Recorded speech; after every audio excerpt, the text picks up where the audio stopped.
سمجھ آ رہی ہے بات کی؟ فاقہ رہا مہینہ مہینہ چولہا نہیں جلا، پر جو دروازے پہ آیا اسے جھولی بھر کے. پتہ کیا ہمارے ہاں ہوتا ہے؟ ہمارے ہاں جب لوگوں کے پاس پیسے آتے ہیں تو پھر وہ رشتہ داریاں بھی امیروں سے کر لیتے ہیں. بلکہ جس بندے کے پاس 4 پیسے آتے ہیں سب سے پہلے تو گاؤں چھوڑتا ہے نا، کسی بڑی سوسائٹی میں جا کے گھر بناتا ہے. پھر اسے سارے بندے امیر ہی لگتے ہیں، کوئی غریب نظر ہی نہیں آتا، چونکہ اب وہ غریب ہے ہی نہیں، دوستی نہیں کسی غریب سے. آپ درد محسوس کریں. آج کل تو لوگ مزہ لیتے ہیں غریبوں کی، بلوں کی، مہنگائی کی باتیں کر کے. یہ سیاستدان، یہ لوگ، یہ وہ تقریریں کرنے مزے لیتے ہیں. بھئی تو بتا تو نے کتنے غریبوں کے بل ادا کیے؟ صرف داستان سرائی کرتے ہو. اگر آپ کو یہ پتہ ہے کہ میں بل مہنگے آ گئے تو یہ نہیں پتا گلی میں غریب کون کون ہے؟ یہ نہیں نظر آتا کہ میرے ساتھ کام کرنے والوں میں مزدور کون کون ہے؟ سب کو پتا ہوتا ہے، جان بوجھ کے آنکھیں بند کی ہوئی ہیں. اور جس کے گھر میں 5,000 روپے کا روز پیزا آتا ہے وہ بھی اپنے ملازم کو کہہ رہا ہوتا ہے خرچے کم کر. او بھائی تو بھی تو تھوڑے کم کر دا، تو بھی تو خیال کر. ہم نہیں، ہمارا مزاج نہیں ہے، ہم کوئی ہیلپ نہیں کرتے، کوئی مدد نہیں کرتے. یہ آپ دیکھ لیں، آپ کسی شخص سے کہیں محفل پہ خرچہ کرنا ہے، وہ 10 لاکھ بھی کر دے گا. اسے کہیں یار اپنے محلے کا تیرا امام غریب ہے، چل تھوڑی ادھر بھی توجہ کر. تو کہندا انہوں اللہ تے بھروسہ کرنا چاہیے. تو بھی تو اللہ پہ بھروسہ کرنا. جہاں آپ محسوس کریں نا وہ بندہ غریب ہے، اس کے ساتھ تھوڑا سا، لیکن اس کی تصویر کوئی نہیں نہ آنی، فوٹو نہیں چھپنی، فلیکس نہیں بننے، اور بڑی وہ سارے کام نہیں ہونے، اس کے نتیجے برے اس طرح کے نہیں نکلنے، شہرت نہیں ہونی. تو میرے عزیز، اہل بیت نبوت سے سخاوت سیکھیں. امام حسین کے دروازے پہ مانگنے والا آیا، 1000 دینار امام اندر سے اٹھا کے لائے. لیکن یہ سیدہ پاک کے لال کا کمال ہے کہ اس بندے کو 1000 دینار دے کے فرمانے لگے پتہ نہیں تھا تو نے آنا ہے، ورنہ میں کو بندوبست کر کے رکھتا. ایک تو یہ کہ سادگی، اور پھر دوسرا یہ کہ سخاوت. اور پھر اگلی بات اہل بیت نبوت سے جو آپ کو سیکھنے کو ملتی ہے وہ یہ ہے مسلسل جد و جہد، کوشش. یہ لوگ بیٹھے رہتے ہیں نا جی، مفت خوری کرتے ہیں، ساری دنیا کام کرے گی میں بیٹھا رہوں گا. یہ اس رویے کو اسلام پسند نہیں کرتا. دین جد و جہد کا نام ہے. کوشش کریں، آگے بڑھیں. نبی پاک علیہ السلام نے فرمایا اللہ تعالیٰ کو سب سے زیادہ وہ رزق پسند ہے جو بندہ اپنے 2 ہاتھوں سے محنت کر کے کماتا ہے. وہ رزق اللہ کو پسند ہے سب سے زیادہ. آپ جب تک اپنے ہاتھوں کی کمائی کا ذائقہ نہیں کرتے، جد و جہد نہیں کرتے، کوشش نہیں کرتے، اتنی دیر تک لطف نہیں آتا. اہل بیت نبوت مسلسل جد و جہد. آپ دیکھ لیں حضرت علی ہمیشہ میدان میں رہے، بدر میں، احد میں، خندق میں. ایک جنگ کے موقع پر سرکار نے کہا میں آپ کو نائب بنا کے جا رہا ہوں، جیسے ایک دفعہ حضرت عبداللہ ابن مکتوم کو بنایا، ایک دفعہ اور صحابی کو بنایا، آپ پیچھے رہیں گے، مدینہ شریف کا خیال رکھیں گے. تو حضرت علی کہنے لگے حضور آپ مجھے عورتوں اور بچوں کے پاس چھوڑ کے جا رہے ہیں، میں میدان کا آدمی ہوں. دیواریں ہلتی رہتی ہیں اور در کانپ جاتا ہے، علی کا نام سن کر اب بھی خیبر کانپ جاتا ہے. آپ کی طبیعت میں جد و جہد ہو، کوشش ہو، کاوش ہو، آگے بڑھیں، محنت کریں. بیٹھے رہتے امام حسین آرام سے، عزت تو ساری دنیا کرتی تھی، لیکن امام حسین رضی اللہ تعالیٰ عنہ میدان میں نکلے، ظالم کا ہاتھ پکڑا، اس کے خلاف جد و جہد کی. ہم کام ہی نہیں کرتے، بیٹھے. نبی پاک علیہ السلام نے امت کی تعلیم کے لیے دعا ارشاد فرمائی ہے، سستی سے پناہ مانگی. یہاں کتنے لوگ ہیں جن کو آپ پوچھیں یہاں کیا کر رہے ہو؟ ٹائم پاس کر رہا ہوں. تو میں کہتا ہوں اتنا ٹائم آپ کے پاس کہاں سے آیا جو پاس کرنا پڑا ہے؟ ایک دوست مجھے کہنے لگے میں بور ہوتا ہوں. میں کہ یار ساڑھے کول تے بور ہون لی بھی ٹائم کوئی نہیں، کدھروں ٹائم لگے تے بور ہوئیے نا. تو فارغ ہے، بور ہو رہے ہیں، کام کریں، جد و جہد کریں. کیا کہتے تھے ہمارے بزرگ وڈیرے؟ اور جی دادا جی، دادی جی، اماں جی، ابا جی آپ بیٹھ جائیں، اب ہم ہیں نا کام کرنے والے. تو بزرگ کہا کرتے تھے میں نہ ڈکو، جی میں بہ گیا تو پھر میں بہ ہی گیا، میں کچھ کرنا چاہتا ہوں. یہ جد و جہد والی زندگی مسلسل، یہ اہل بیت کا سبق ہے. مسلسل کام کریں، مسلسل. میرے اسا فرمایا کرتے تھے زمین کے اوپر کام، نیچے جا کے آرام. جاگنا ہے جاگ لے افلاک کے سائے تلے، پھر حشر تک سوتا رہے گا خاک کے سائے تلے. کام کریں، محنت کریں، جد و جہد کریں. گھر کا میں طالب علموں سے اکثر کہتا ہوں پتر چھٹی جاتے ہو نا گھر میں تو گھر کے کام کیا کرو. اماں کو سبزی لا کے دیا کرو، ان کی خدمت کیا کرو. والد کا کام میں ہاتھ بٹایا کرو. اپنے کام ہر وقت کام، بندہ کام کرتا اچھا لگتا ہے. محنت کریں، جد و جہد کریں. یہ کیا بات ہوئی یہاں بیٹھے وقت ضائع کیا وہاں بیٹھے. نبی پاک علیہ السلام نے فرمایا صبح جب سورج طلوع ہوتا ہے تو دن اعلان کرتا ہے. دن کہتا ہے میں آج آیا ہوں، آج کے بعد نہیں آؤں گا، جو کرنا ہے کر لو. آج صبح سے جس نے تلاوت نہیں کی اس کی رہ گئی، جس نے درود پاک نہیں پڑھا اس کا رہ گیا، کسی غریب کی مدد کے لیے نہیں گیا رہ گیا. وقت ضائع ہوتا ہے. تو اہل بیت نبوت نے مسلسل جد و جہد کی. کیونکہ باتیں زیادہ نہیں کرنی، بڑی جلدی بات کو ختم کر دوں گا.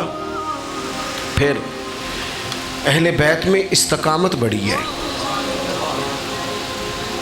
یہ ضروری نہیں ہوتا سارے لوگ آپ کی رائے کے ساتھ متفق ہو جائیں، ضروری نہیں. آپ جس کو حق سمجھتے ہیں اس پر کھڑے تو ہوں.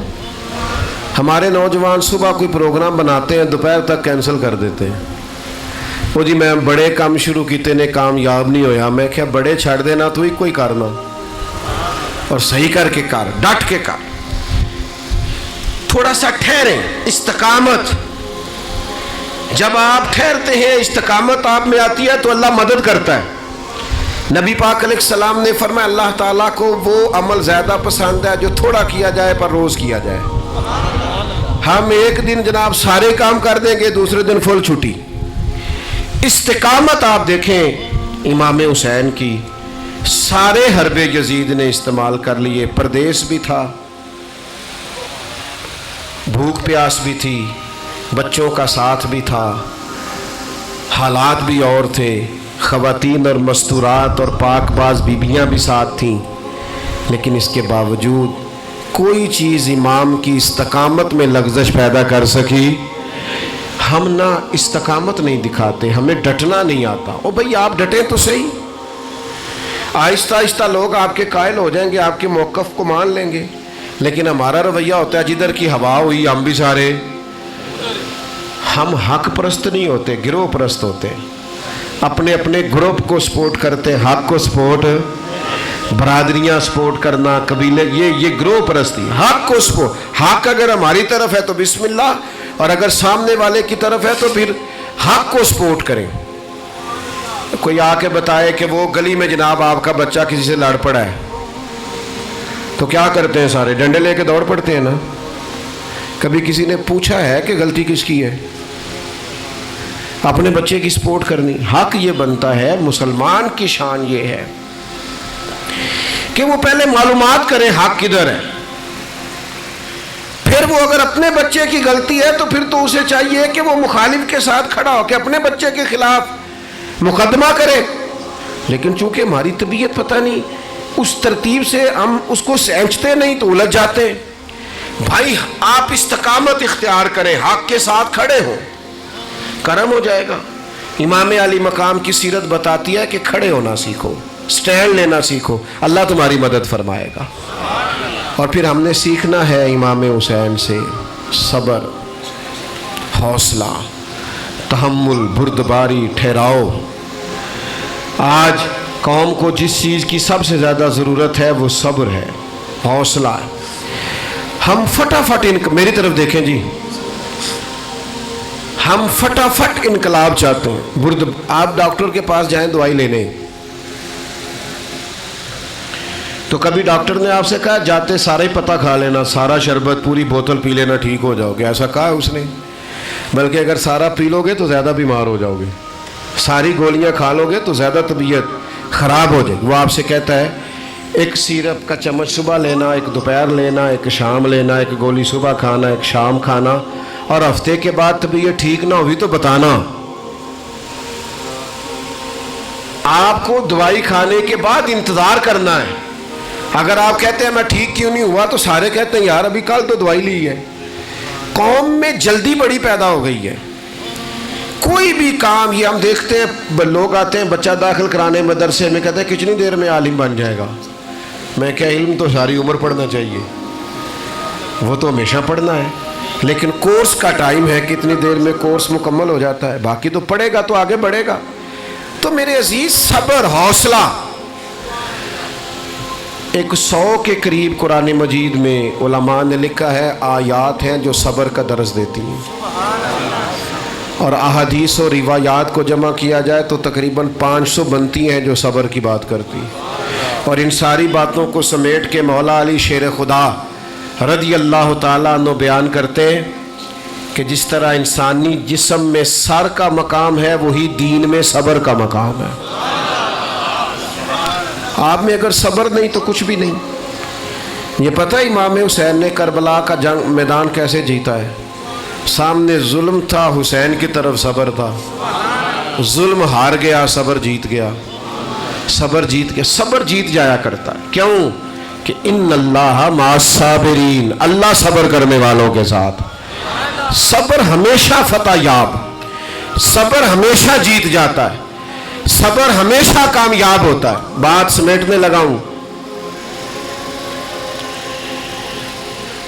بندہ مومن کی شان یہ ہے کہ وہ محنت کرتا ہے، نتیجہ اپنی مرضی کا نہیں مانگتا، نتیجہ اللہ پہ چھوڑتا ہے.